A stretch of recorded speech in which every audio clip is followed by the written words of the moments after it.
Hi from Newmarket, Virginia. This is an historic town. It's a very pretty town. There's some Civil War battlefields here, some historic homes, caverns in the area, some outdoor activities. So we're going to just kind of walk around town here and see what we can discover, see what we can find out. We've just come from the Chamber of Commerce and we found out that this road right here, Route 11, is the first paved road in the United States, which is pretty fascinating. So come on along. Let's see what kind of fun we can have. All right, we're here in Newmarket. We're on the Bugle Boys in Skirts tour, learning about the history of Newmarket. Ahead is our guide. I can hardly walk by this house without telling you something. It doesn't have a lot to do with Civil War history, but everyone's always curious about this house. If you look at it, you can still see where the axe marks have planed this tree to make it into a log so that it could make a log house.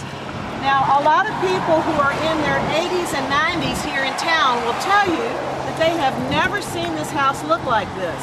It always looked like that greenhouse over there across the street. It always had a clapboard siding on it. Well, it was in very dilapidated shape when a gentleman here bought it just 3 years ago. He tore off the clapboard so that you could see the log structure, and almost all the homes from the stoplight up here are actually log structures, including my house you were just in. So this is what's lying. You know the old saying, you can't tell a book by its cover. You can't tell a lot of these houses what they really are like because they have a clapboard siding. Well, here they will talk about what happened and why this is a relic from the Battle of Newmarket. This cannon shot was fired by a Mr. Snow of the Maryland troops. And the question is, what was he aiming for? If you look back this way, you see there are three houses, white with blue shutters and the green with the pointy roof, and then there's a greenhouse. Then on the second floor, there's a big window and white paint above the big window.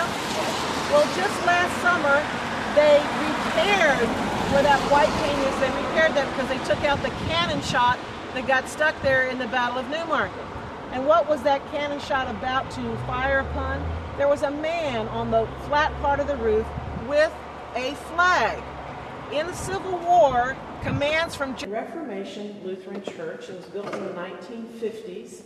And it was a merger of two existing Lutheran congregations in the town, one which preached and taught in English and one which preached and taught in German. A portion of the central window here is Zacchaeus and Jesus, okay? But anything around the room that's in the panel below that, that's in kind of black and white and gold, that usually has something to do with the history of this area. And the bottom panels have something to do with the geographic point of interest in this area. 90. Now the year is very significant because this colony of Virginia is no more. We have the new state of Virginia. And the state of Virginia has written in their constitution to have religious tolerance and freedom. In the colony of Virginia, the only legal church, the women of Newmarket, who opened up their doors and took in the Union and the Confederate soldiers to nurse them back to health. It was quite remarkable. This is St. Matthew's. And one day in the public library I saw a monument. It said, to our boys who died in the jungles of Virginia. And it really changed my mind about how people thought about Virginia. I don't know any jungles, but I thought, well, maybe down there at the Chickahominy River, maybe it felt like a jungle. But still, that's something for us to remember. 2007, the guest speaker said to the women, why do you not have a marker here where the 6 cadets who died and they were originally buried here, why don't you have a marker? So 1 year later, these women have got their act together, and they now have a marker. If you were at the battlefield, or if you go to the battlefield, right before you enter the main building, you will see kind of in a grassy area 6 headstones, and those are the original headstones of these young men. So I sing Dixie, that would insult somebody. I can't sing Battle Hymn of the Republic, that would insult somebody else. So I decided to sing an old song from the Appalachian Mountains here that was known by slave and master alike, that reminds us that our time here on earth, we are but strangers here. Take a moment to reflect, and I'm going to sing for you what I sang at the ceremony.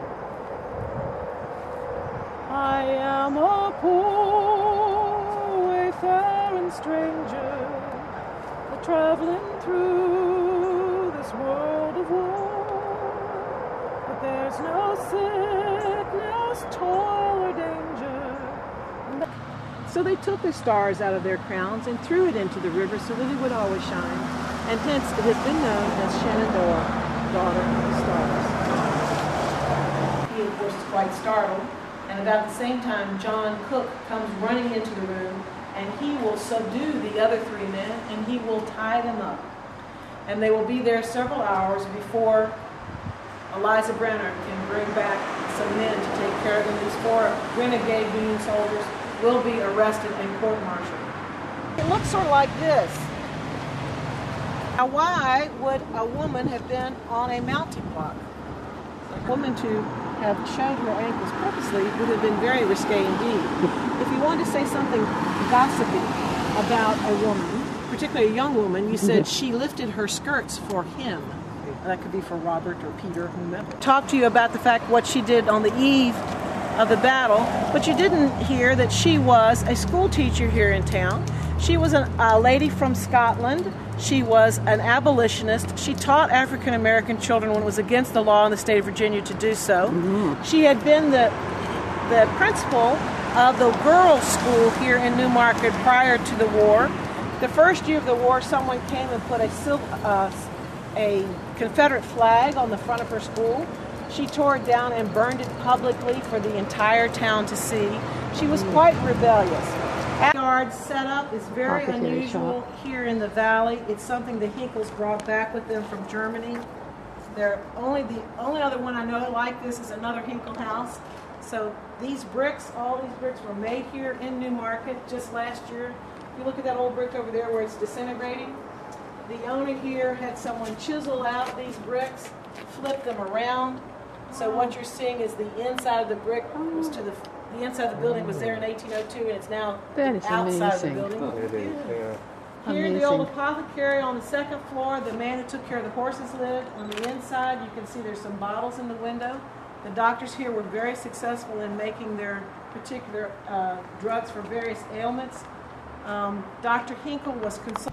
But we just finished a wonderful tour with Dr. Betty Carroll Wilson down in Newmarket.